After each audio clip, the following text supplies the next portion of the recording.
షవ్వాల్ నెల మంచిది కాదు. ఈ నెలలో వివాహాలు చేయకూడదు. వివాహాలు చేస్తే కలిసి రాదు అని కొంతమంది చెబుతూ ఉంటారు. అయితే తెలుసుకోండి, పూర్వం ప్రజలకి కొంతమందికి ఇస్లామిక్ జ్ఞానం లేక ఈ విధంగా మాట్లాడేవారు. వాస్తవానికి ఈ మాటకి ఇస్లాంకి ఎటువంటి సంబంధం లేదు.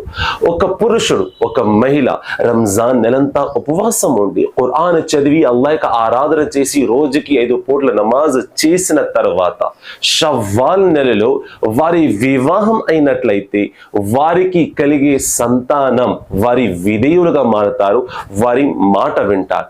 సోదరులారా, సోదరి మల్లారా, కొంతమంది ఈ నెలని దురదృష్టం నెలగా భావిస్తారు.